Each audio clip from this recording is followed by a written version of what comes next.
melihat peristiwa mudik ini peristiwa yang sangat luar biasa ya, seperti bahkan pertaruhan negara itu sukses membangun sistem transportasi atau tidak tuh ujiannya cuma satu. Lebaran tuh beres gak lu mengantarkan orang dari kota-kota ke desa-desa. Makanannya makanan Kristen semua, Bos. Misalnya? Makanan serani, nastar. Oh iya, nastar. Itu kan dari kue Belanda, ananastar.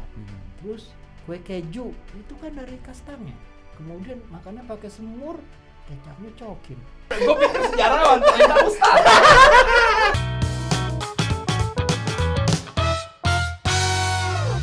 Bang JJ, apa kabar J? Baik. Dari mana nih hari ini? Waduh, emang kita ngundang? Kagak. Kita minta lo dateng. Iya, biasanya kalau undangan ada kartunya, kalau ini WA. Gimana tadi ngapain aja seharian? Ya seharian sih apa ya, gue lagi benerin kolam koi. Waduh, orang kaya lo pakai kolam koi rumahnya. Ya, koi kan kita koi murahan beli di karung.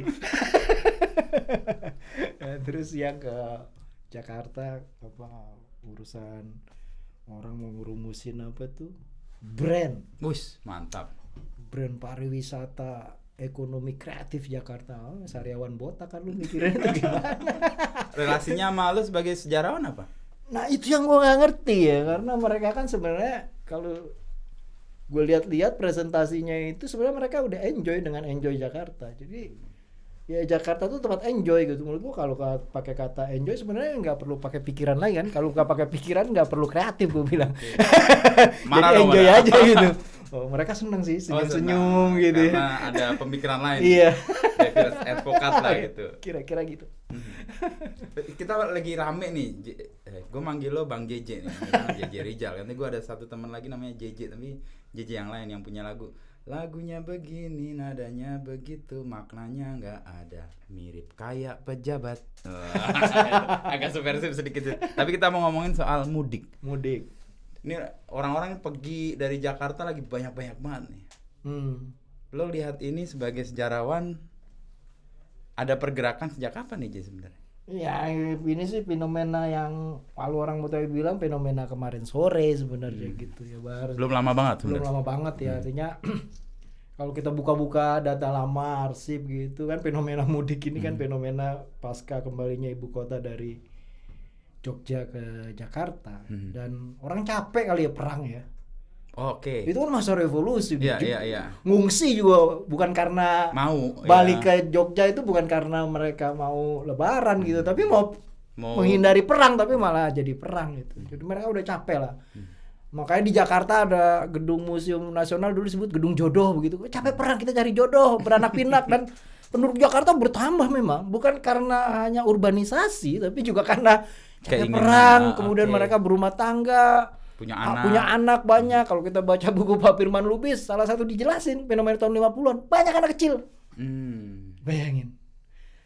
Selain itu yang bikin Jakarta tambah ya penduduknya, itu karena masih ada pemberontakan daerah. Kayak NII, DI. Orang pada datang ke Jakarta. Jadi orang merasa tempat yang penjagaannya bagus, aman, dijaga bebeneran begitu, ya cuma Jakarta doang. Jadi mereka ke Jakarta, Bos. Meninggalkan kampung halaman. Nah, sehingga tahun 1950-an itu sampai Usmar Ismail bikin film judulnya Krisis begitu. Karena susah rumah, Bos. Kebanyakan orang, bahan bangunan susah, rumah susah dicari, sampai ada istilah uang kunci gitu. Jadi harus bayar uangnya dulu baru dapat kunci kayak gitu. Untuk rumahnya itu. Dan pegawai negeri baru datang dari Jogja nggak punya kantornya di Hotel The Sen, coba bayangin. Jadi secara populasi itu Jakarta tahun 50-an itu lagi meledak. Itu istilah baby boomer mungkin di situ juga ya, di Indonesia baby boomer konteksnya. Nanti di tahun 70-an itu. Nah, tapi di situ kita ngerasain bahwa Jakarta itu memang sudah berpikir untuk apa ya? Bagaimana hidup menjadi kota dan berkota kayak gitu. Makanya keluar master plan pertama Jakarta di tahun 50-an. Nah, karena banyak orang itu harus ditata, jadi harus diatur. Bayangin kota yang dirancang untuk 800.000 orang, tiba-tiba penduduknya sudah 3,5 juta. Aduh, kan sariawan botak tuh mikirnya. Ya kan susah itu, gimana cara menangani hal kayak begini gitu. Nah, itulah yang membuat fenomena mulai munculnya yang diceritain Pram itu sebagai orang kaya baru. Kan Pram bikin buku tuh judulnya ya. Cerita dari Jakarta. Cerita dari Jakarta ya. Pasti di Bagian Jakarta pertamanya itu tentang babu, Bos. kayaknya. Nah, kata mudik ini identik dengan kata udik, kata kampung. Kampungan sebenarnya gitu. Kelas 2 corok lah, kelas corok corok bahkan begitu ya. ya, kelas rendah, jadi mereka harus pulang kampung gitu. Tapi ini sebenarnya apa ya?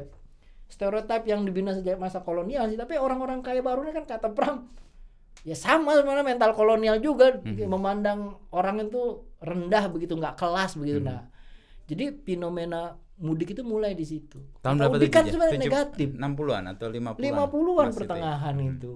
Nah, itu kan juga kalau kita lihat di urusan politik juga tuh orang Sumatera udah mulai gelisah tuh, marah-marah, orang kayak Hamka gitu bilang Jakarta nih udah kayak lintah di tubuh Indonesia katanya gitu. Iya, karena dinyerap karena semua semuanya kan? di Jakarta kan. Okay. Nah, mereka kesejahteraan cuma di Jakarta, apa di Jakarta gitu. Nah, mereka marah. Nah, disitulah kita ngelihat ekonomi yang berkembang di Jakarta. Berkembang di Jakarta. Urbanisasi orang terjadi. Kaya baru muncul, urbanisasi muncul. Industrialisasi terus keluar. Jurang ekonomi muncul. Nah, yang kismin inilah, yang misqueen inilah yang kemudian dapat stereotip, pulang mudik gitu. Mudik ini kan kata yang sebenarnya udah tua ya. Iya. Kata yang purba ya kalau kita kembali ke asal mulanya. Kamus Umar Nurjain gitu yang pertama yang dibuat itu, kita akan ketemu gitu referensi dari dunia Melayu, kayak kita baca sejarah Melayu gitu ya. Kemudian apa dari Aceh begitu, kita akan ketemu tuh istilah mudik, artinya kembali ke hulu. Nah, orang Betawi kan Jakarta tuh kebagian orang aneh ya menurut gue ya. Dia ada di Jawa, dikepung 2 kebudayaan besar, Jawa sama Sunda, kagak jadi Jawa, kagak jadi Sunda. Coba lu bayangin, nggak jelas juntrungannya ya. Ngomongnya kagak Sunda, ngomongnya kagak Jawa, ngomongnya cara Melayu. Nah, ini hamba Allah dari mana gitu kan? Iya kan? Iya. Jadi semua referensinya ada referensi dunia Melayu. Tapi kalau kita belajar arkeologi linguistik, kita akan ketemu tuh kayak James T. Collins gitu ngejelasin, dalam perkembangan manusia Austronesia itu apa bercabang 2, satu pergi ke Sumatera, nah satu lagi nibla ke Jakarta. Di Jawa. Di mana pertanyaan di nibla? Ya di Jakarta, karena itu dia sebenarnya Melayu. Makanya ketemulah kata udik di dalam perbendaharaan kata di Aceh, di Sumatera, di Betawi juga sama artinya. Kembali ke hulu. Tadi kan dari asalnya lah ya. Iya. Kembali ke udik lah ya. Iya, ke pedalaman. Di Hulu Ciliwung di mana ya? Di mana? Di selatan sana. Nah, di bahasa Melayu juga mereka pada kembali ke hulu, ke pedalaman. Cuma problemnya di tahun 50 itu orang nggak kembali ke hulu, orang bisa kembali ke gunung. Ya, pergi ke apa? Pembantunya dari puncak, pembantunya dari pulang ke sana, dari mana? Dari Jawa, dari Cirebon, dari mana? Jadi nggak lagi juga artinya sesuai dengan kamus itu, dia mengalami pengayaan. Awalnya udik maksudnya kembali ke hulu atau ke arah selatan. Makanya ada istilah Muruya Ilir, Muruya Udik. Ya. Kan pemerintah malu tuh. Diganti Muruya Utara, Muruya Selatan. Lebih modern. Ya, karena dari tahun 50 itu Udik tuh kampungan, Bos. Jadi malu diganti. Kelas coro tadi ya. Kelas coro itu. Nah, itu kelihatan fenomena mudik. Tapi kan kemudian berkembang, apalagi setelah bom minyak ya tahun 70-an Bang Ali. Nah, mudik tuh jadi persoalan bukan hanya DKI, tapi menjadi persoalan nasional dan bukan hanya identik dengan orang kecil. Akhirnya semua kelas masuk di kelas sini. karena mereka mempunyai definisi baru tentang arti kata Idul Fitri kan. Nih Idul Fitri. Di mana pertemuan antara mudik dengan Idul Fitri itu ketemu?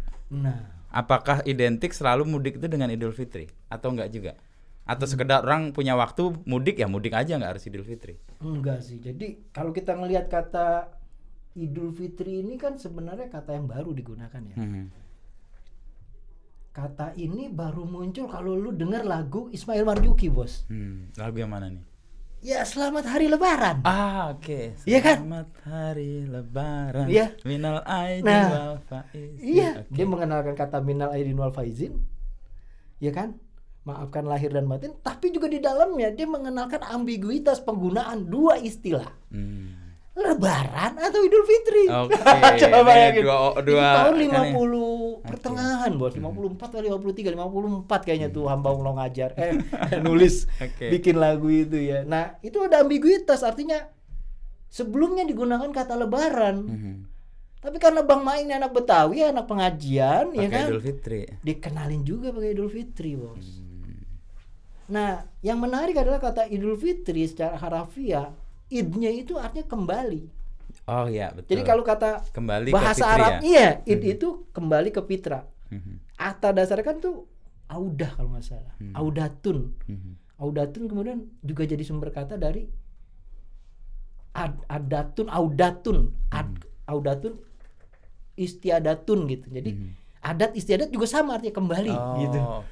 Nah jadi kata kembali itu orang definisikan kemana kita kembali? Ke tempat asal kita. Nah, secara Islam didefinisikan itu ke apa? Asal muasal kita ya, fitrahnya ya. Fitrahnya itu Tuhan gitu. Tapi orang Jawa memahami nggak gitu. Asal kita mana? Ibu. Udik. Bahasa ibu lu apa Jawa? Ya lu kembali ke Jawa. Itu. Ketemunya di situ sebenarnya ketemu. Ya. Tapi sebenarnya match ya. Match itu maknanya secara sama, filosofis. Ya filosofisnya juga kena, maknanya kena, sama pergerakan juga sama kan kembali ke lebih asal. parah lagi karena cara kita berislam ditentukan oleh bagaimana Jawa menerima Islam. Kultur memberi pengaruh besar ya. Jadi kata kembali itu diidentifikasi kemudian dengan kuburan. Dengan ziarah. Jadi Sultan Agung tuh kan ngubah penanggalan, tahu kan nggak? Saka dengan Hijriah gitu ya. Nah, lu bayangin sebelum bulan puasa itu saya bulan ruah bos, roh. Bulan roh. Terus puasa itu bulan mengirim doa bagi yang udah nggak ada.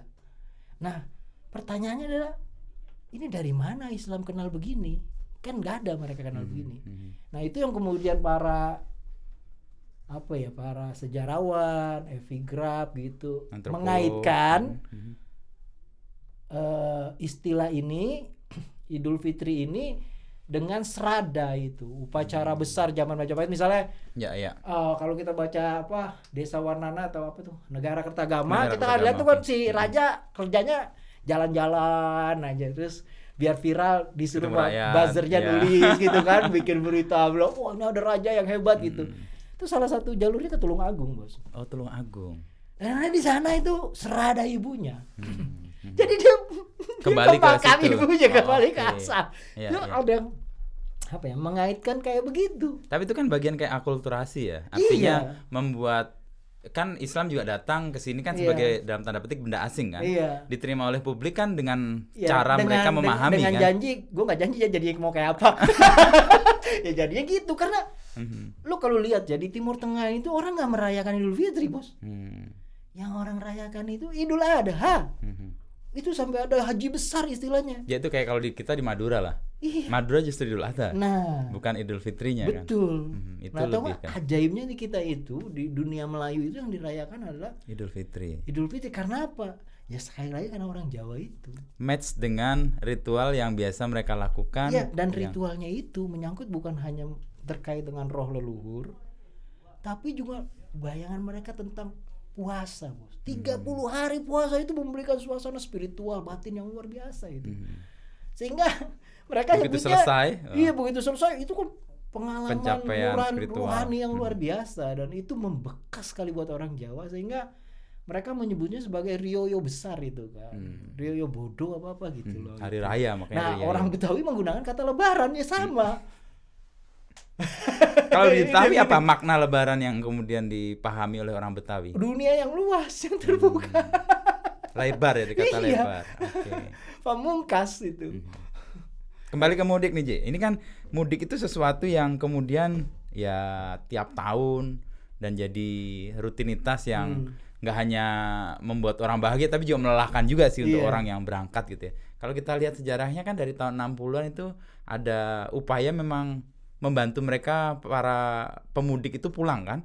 Ada transportasi baru, lalu tahun 70-an 80 industrialisasi muncul, orang punya kendaraan bisa pergi sendiri. Dan sekarang lo tadi kan lihat ini kan sebenarnya budaya coro nih, budaya kelas bawah lah ya, yang mereka kerja di Jakarta karena untuk penghidupan tiba-tiba pulang. Sekarang kan jadi budaya bahkan kelas pun mudik juga, bahkan dengan gaya yang lebih wah lagi. Pergeseran ini lu lihat nggak, Ji? Ya pergeseran itu kan akhirnya berkait dengan kebudayaan yang muncul setelahnya kan. Jadi dari aspek yang sifatnya sekarang sangat awalnya itu sangat sakral, artinya dalam artian seperti kita obrolin yang tadi gitu ya, kembali ke asal gitu, maksudnya dia menziarahi ruang asalnya dan mencerap energi. Kalau sekarang kan terbalik, membuang energi, Bos. Dalam artian energi yang kita dapatkan selama 11 bulan gitu, kita curahkan di situ semua. Dan di situ kemudian bertolak belakang dari arti kembali ke fitrahnya, ke asalnya yang suci.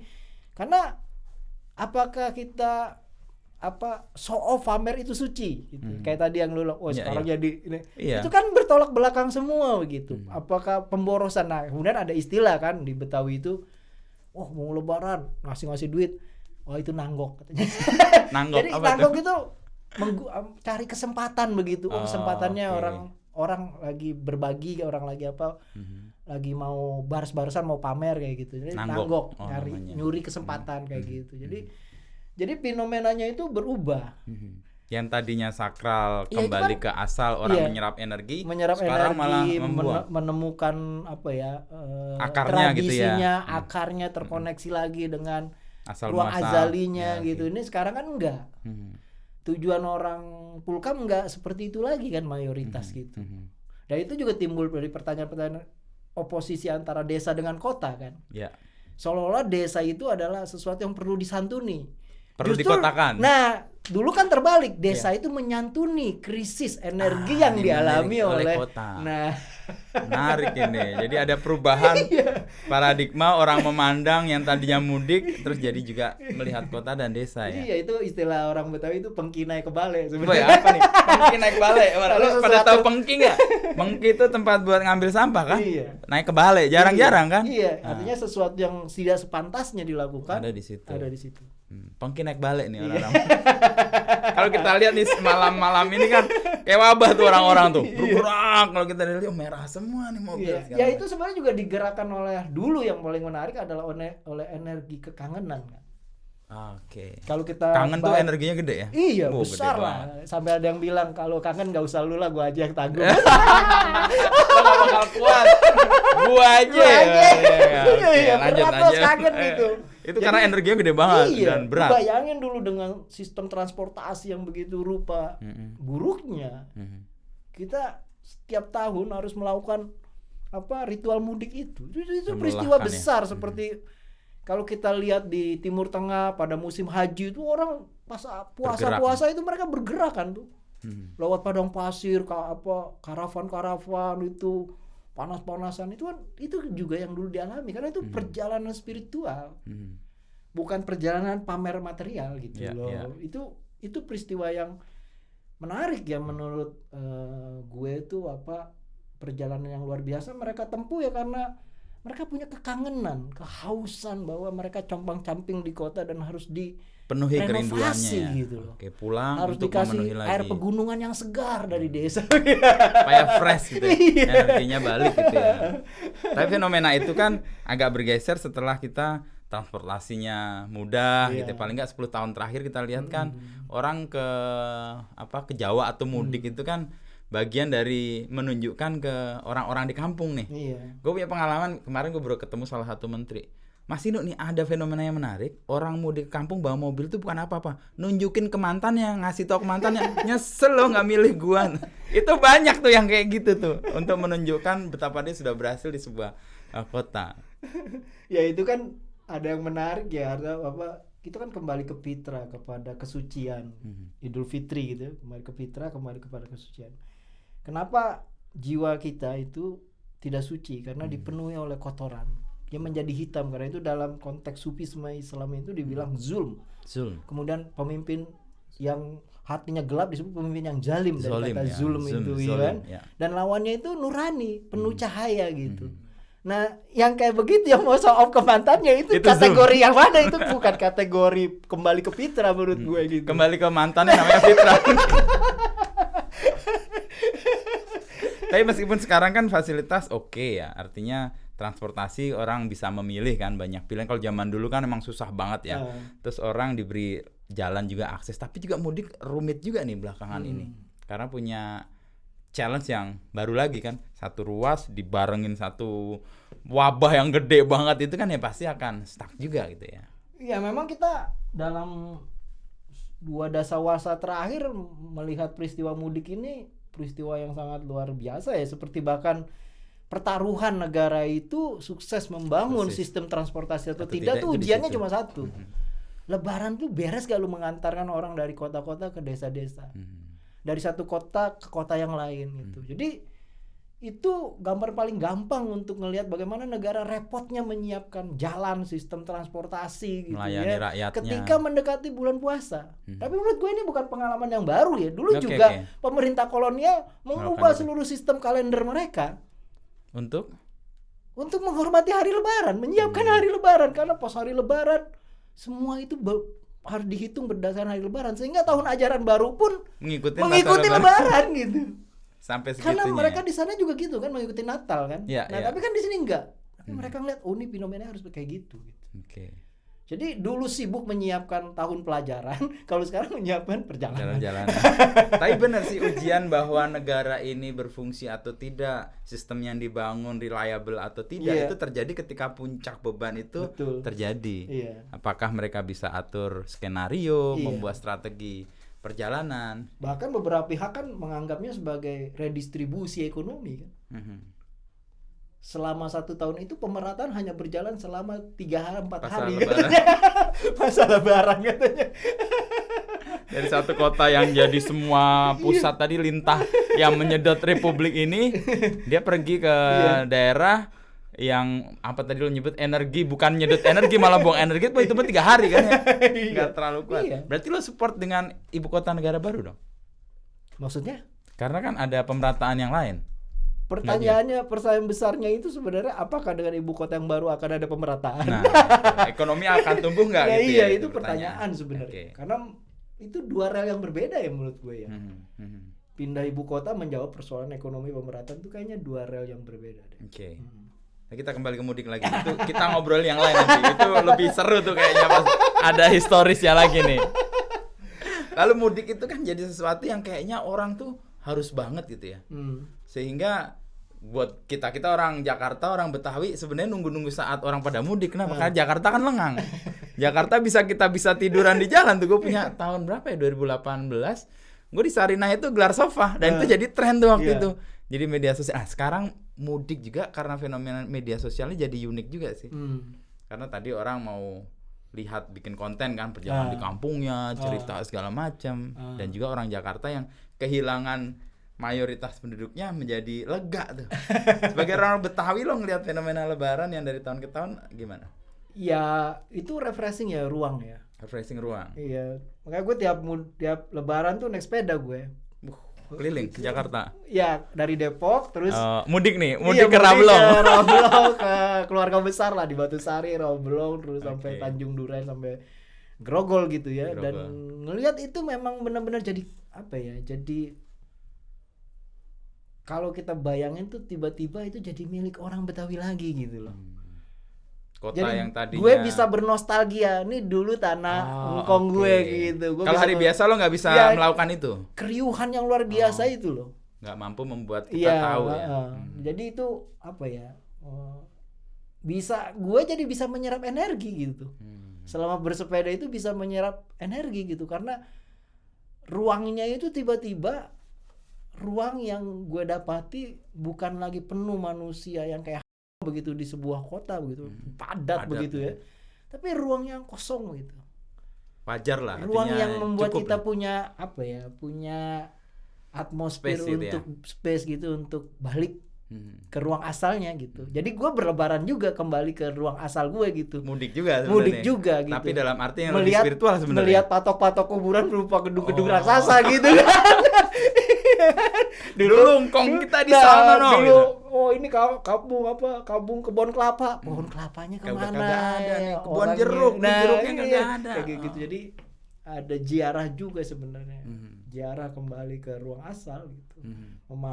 dipaksa kita oleh atmosfer itu untuk lebih punya kesempatan memikirkan itu, ngerenungin itu. Gue rasa itu juga sama sih sama teman-teman yang pulang ke kampung halaman. Ke kampung itu. Yang mudik dalam arti yang benar, bukan yang tadi show of force ya, atau mungkin juga sambil buat konten digital juga dia ngerasa lah gitu, iya. ombak-ombaknya gitu. Teriak-teriak. Jadi dia ngerawat lagi akar atau asal muasal dia kan, ya, ada itu kan baiknya peristiwa juga. yang aneh sebenarnya ya, orang yang kan orang lama distant dengan kebudayaan ibunya kan di Jakarta itu. Dan dia nggak bisa. Dia udah punggungnya yang penuh segala macam beban tuh udah digosek-gosek supaya rontok seluruh bebannya. Tapi tiba-tiba Lebaran, dia lost. mereka punggungnya tuh penuh bagasi lagi harus balik ke kampung itu. Jadi kayak ada lorong yang menyambungkan mereka dari manusia modern Jakarta kosmopolitan tiba-tiba menjadi orang kampung lagi, orang desa lagi dan berusaha memaknai desa entah secara nostalgia atau secara romantik. Tapi itu menurut gue seperti manusia yang punya dua dunia. Itu menarik sekali sebenarnya untuk dilihat ya. Iya. Berarti kayak ada satu sisi dia hidup di dunia yang sebenarnya dia nggak sukai kan. Makanya dia merindu-rindukan pada saat dia harus pulang di mana dia menemukan kesukaannya kan. Iya. Gue bisa bayangin orang-orang yang mungkin demen banget mudik, gue juga kadang-kadang demen mudik juga. Itu beban selama 11 bulan itu tertumpuk dan menunggu pada saatnya gue harus pulang dan kemudian kerinduan itu kayak terlepas. Meskipun balik lagi udah loyo lagi kan. Mungkin duitnya udah habis dan sebagainya. Ya itu kan yang sering orang Betawi bilang atau orang Jawa bilang, kita nyari rezeki itu 11 bulan aja. 1 bulannya itu ya menikmati bulan puasa dan hari Lebaran. Di situ sebenarnya. Jadi hari Lebaran dan bulan puasa itu hari memulihkan diri gitu. Oke, sebenarnya dalam konteks life balance tuh oke juga ya. Itu. Pembagian waktu gitu ya, bahwa kita ada saat kerja. Sehat itu.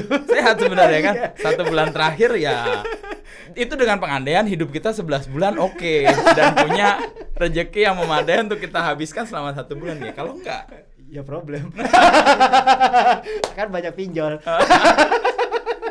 Tapi itu mungkin itu ada yang ada di balik soal fenomena THR juga kali ya. Iya. Artinya kan orang bekerja 11 bulan lalu tertumpuk dan kemudian THR-nya ya diberikan sebelum hari raya. Artinya lo nikmati nih sebulan. Iya. Mungkin itu juga yang jadi logika atau argumentasi kenapa THR dikasih. Modal sih sebenarnya. Modal. Ya, modal pertama, kedua juga solidaritas ya.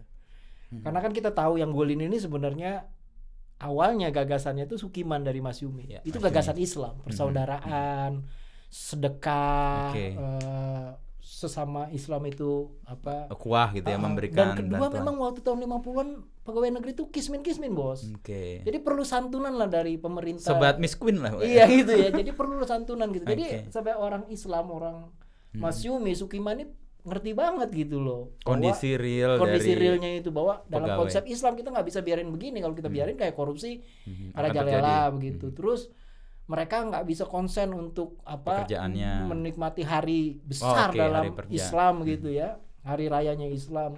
Nah tapi ketika pindah itu digolin sama Ali Sastroame Joyo tahun 54-nya, itu jadi urusan politik yang lain lagi. Itu jadi urusan yang sangat politis, bahwa satu, kita perlu memberi modal karena orang yang pergi ke desa itu juga memerlukan modal yang besar untuk bertanggung jawab terhadap keluarganya yang nanti di sana kayak gitu. Nah jadi itu agak ke kiri-kirian tuh, menarik gitu.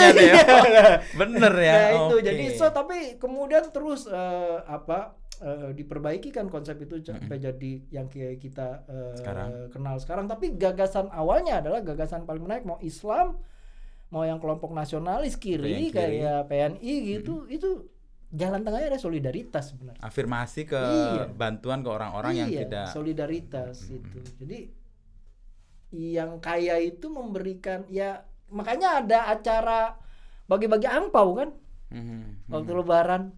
Itu bagian dari solidaritas itu. Bukan bagian dari solidaritas, itu bagian dari Lebaran lain yang dikenal dalam ritus hidup mereka di Jakarta. Karena orang Jakarta kan mengenal ritus hidup yang di dalamnya ada lebaran-lebaran yang lain. Lebaran Cina misalnya, Lebaran Belanda, ya itu ada angpaunya kan. Kalau Lebaran kasih angpau. Lebaran Islam juga pakai angpau. Gitu. Jadi itu sebenarnya kombinasi banyak kultur banyak kultur gitu. Kayak di meja makannya kayak gue juga bingung ya di meja makan orang Betawi kalau lebaran Apa? hampir kagak ada makanan Arab ya bos.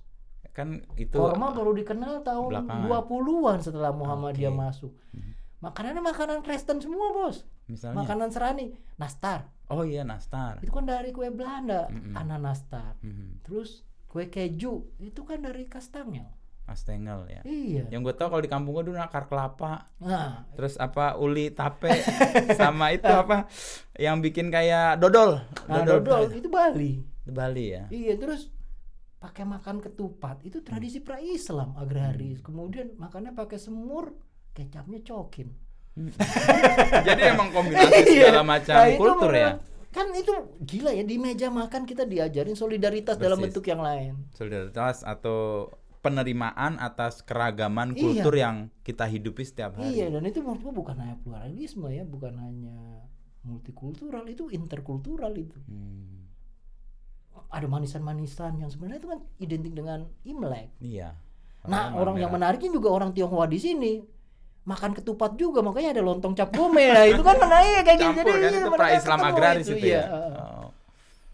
Kembali ke THR tadi kan tadinya kan semangat untuk membela mereka yang secara modal kurang memadai dan ingin ada solidaritas di situ Iya. kan. Lalu kemudian digeserlah ke kiri untuk membantu orang-orang yang di kampung yang sudah menunggu. Tapi sekarang kan jadi kebijakan yang diterima oleh semua nih. Iya. Dan itu kayak jadi keharusan nih bagi seorang pengusaha ketika dia berusaha harus menyiapkan gaji ke 13 kan itu hitungannya kan di luar 12 bulan itu. Lu ngeliat itu fenomena yang gimana pertumbuhan atau perkembangan menjadi sebuah undang-undang atau hukum ini? Ya, mungkin kita harus denger lagu Haji Omai Rama ya, yang kaya makin kaya, yang miskin makin miskin. Tahu lagunya kan? Nanti kita bener. Yang kaya aku lupa. Ada lah, gue tau lah. Zaman Iya, SD gue lagunya kayak denger lagu itu. Maksudnya, Ya. jurang itu kan makin besar ya. Antara Gap kita ngomong tentang siapa sih sebenarnya yang menguasai kekayaan di Indonesia itu kan cuma berapa persen. Nah, di titik itu menurut gue THR itu mengingatkan soal itu sebenarnya. Bahwa kalian Berbagi kan. ya. Bersolidaritas kan. Setahun sekali. Coba bayangin.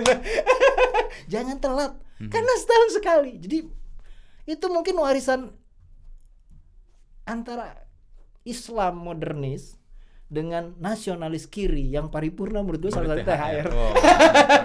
Jadi kalau kita mau cari titik temu Itu nasionalis dan salah religius, satunya, iya. THR sebenarnya Iya. bukan partai politik yang itu tuh. Beda ya. Itu lebih real dan itu Iya. sebenarnya menyambut semua orang mendapat manfaatnya. Iya. Bahwa kan di situ secara tidak langsung sebenarnya mengingatkan kan. Oke. Di luar yang aturan keagamaan kan harus berbayar zakat, Ya, bersedekah, segala macam gitu. Tapi harus ada yang dikeluarkan oleh kita semua yang punya uang kepada yang kurang punya uang atau tidak punya uang. Kayak gitu. Supaya di titik itu pada hari raya semua bisa bersenyum. Persis. Itu sesederhana itu sebenarnya. Maka itu hampir di semua praktek keagamaan yang merayakan Idul Fitri, mau Muhammadiyah, mau NU begitu ya, itu mengenal tradisi berbagi makanan kan. Iya, persis. Kalau di kampung Betawi gue juga namanya nganter kan. ada. Nganter ya. Lu nggak ditanya agama lu apa bos, Persis. kekayaan lu berapa, nggak Kagak. ditanya semuanya. Tiba-tiba tuh dikasih fitnah. satu besek. Gue Itu ingat loh banget dulu maksudnya. di Itu Cijantung tuh. Itu kan sosialisme yang paling konkret. Wah benar itu. Bahkan dia nggak mikir gue harus ngasih ke yang kurang mampu. Enggak, bahkan kepada yang lebih mampu pun dia kasih. Sampai ada cerita itu kan, gue lupa siapa cerpen nulis, makanan yang dia berikan balik ke dia itu. Oh, karena muter ya banyak Muter banget itu. ya. Saking Nah, bagaimana ini kue itu yang berfungsi. kita nih, kue kita kok ada di sini.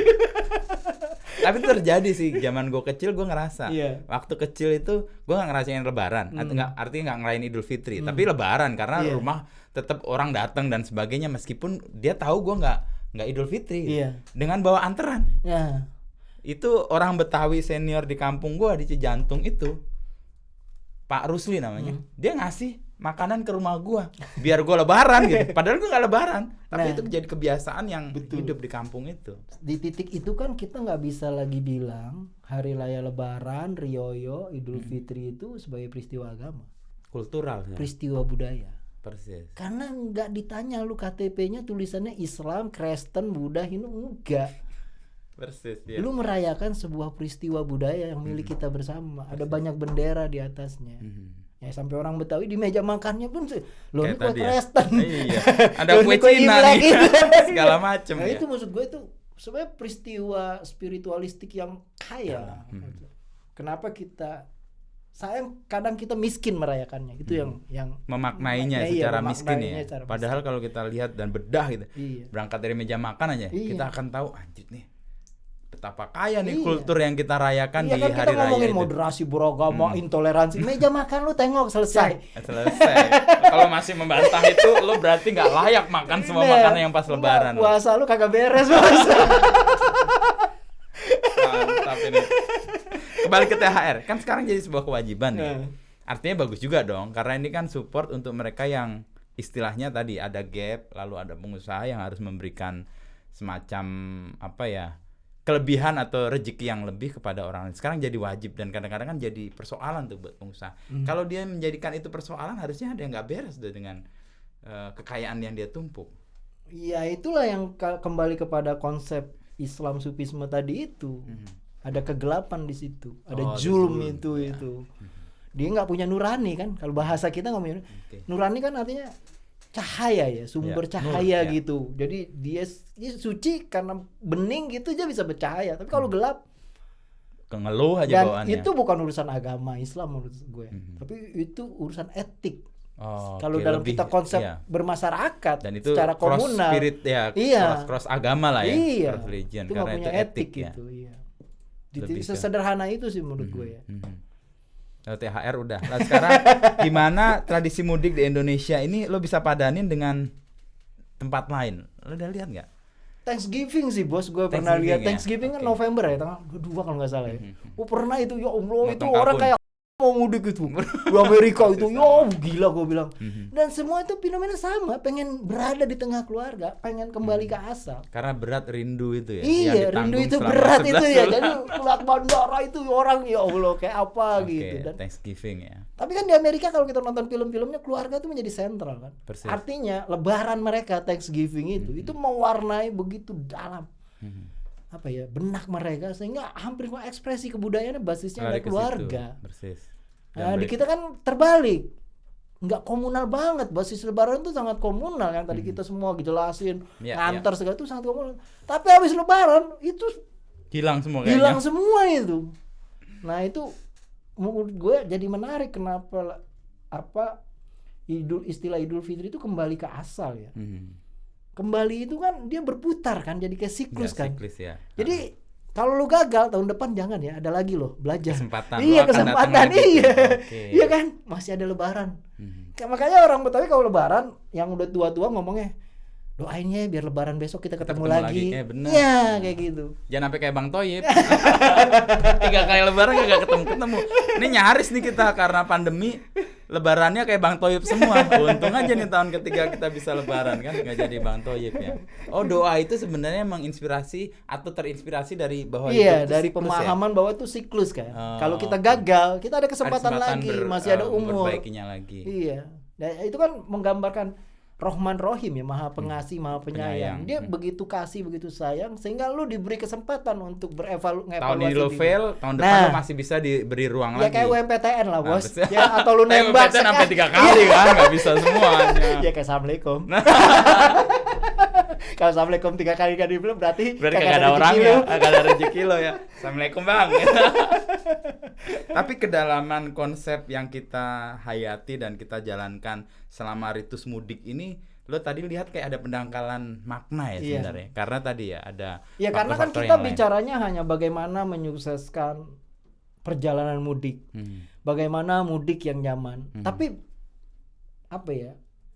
wisdom atau kearifan dan nilai yang begitu kaya di dalam istilah mudik tidak dikaitkan dengan Idul Fitri itu kan kita nggak pernah bahas, nggak pernah menjadi core pemikiran ya selain bagaimana kita menyiapkan mobil. Kan orang lebih sibuk menyiapkan kalau lebaran mobil bekas laku gitu, bengkel penuh gitu. Tapi kan kita nggak pernah menyiapkan bagaimana kita pulang dan ngecas energi kita lagi supaya nggak fail kayak tadi. Nah supaya lo tahun depan nggak lo sekarang keliru, lo tahun depan harus ngulang lagi. Artinya begitu lo makin berumur lo semakin penuh kebajikan gitu loh istilahnya. Itu gimana caranya? Dan kembali ke asal itu sebenarnya untuk mengembalikan kebajikan-kebajikan Iya, itu ya, iya. ngumpulin lagi. Gitu ya. Kembali ke asal kan, kembali ke kampung, kembali ke dunia leluhur kan, kembali ke itu ya, adat istiadat itu, apa sesuatu yang berulang begitu ya, yang akhirnya lu anggap sebagai suatu norma, suatu nilai gitu. Itu gimana cara kita masuk ke dalam arus ruang norma dan nilai itu?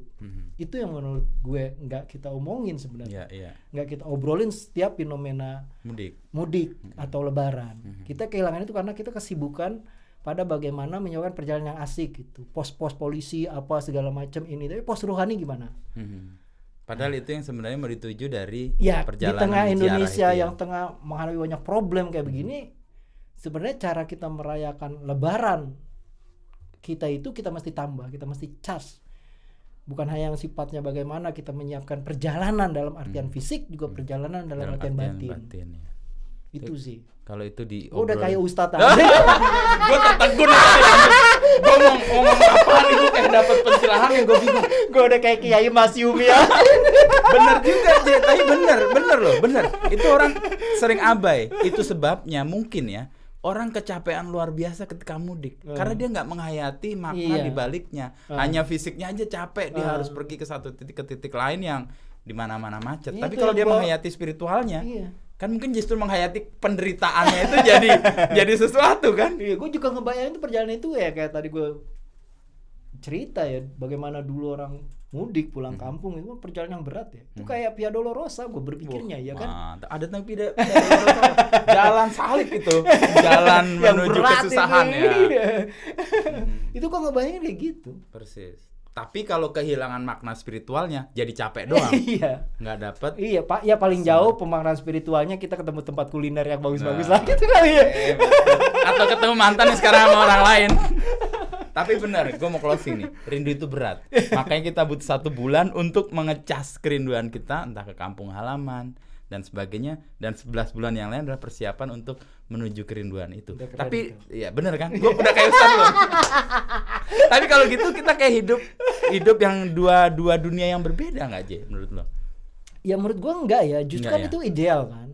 Setiap kita kan harus punya ideal kan. Nah problemnya hari ini kan kita nggak punya ideal. Kita tuh kita punya problem krisis kita tuh bukan krisis apa-apa kan, krisis nilai. Artinya krisis keidealan, keteladanan.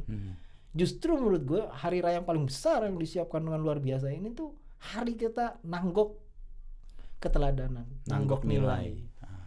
Dengan nanggok nilai itu kita perjalanan setelahnya, kalau tadi kita ngomong siklus akan lebih baik lagi. Dan balik lagi ke momen itu dengan suasana yang lebih oke lagi. Oh, closingnya udah keren loh. Keren tuh, udah kayak Kiai NU. Jadi kita doain orang-orang yang sekarang lagi dalam perjalanan mudik yang lo nyebut kayak wabah itu, menghayati juga bahwa perjalanan itu adalah pulang ke tempat mereka berasal, sehingga ketika dia ada di tempat dia berasal, dia ngecas energi lagi tuh. 11 bulan ke depan kalau dia balik disantuni dari desa, dari tempat kampung. Dia berasal, dari udiknya, dari mana mereka berasal gitu ya. Menyerap energi. Supaya punya kekuatan untuk jadi yang lebih baik lagi. Itu kan sebenarnya. Mantap. Closing ya, tutup ya. Cakep ini. Lain kali kita undang nih sering-sering nih. Gue pikir sejarawan, ternyata Ustaz. Gila lu. Lo punya gelar kagak? Enggak, Bos. Luarnya hijau, dalam merah semangka. Haji JJ boleh juga nanti kita sebut. Haji Misbah, Bos. Thank you, J ya. Kita ngobrol soal mudik sampai kayak dapet tausiah dari Pak Kiai ini. Kiai Beji yang pulang kampung ke Rawabelong. Mantap lah. Bersepeda. Kita sama-sama kita bersepeda. Thank you, J ya. Thank you.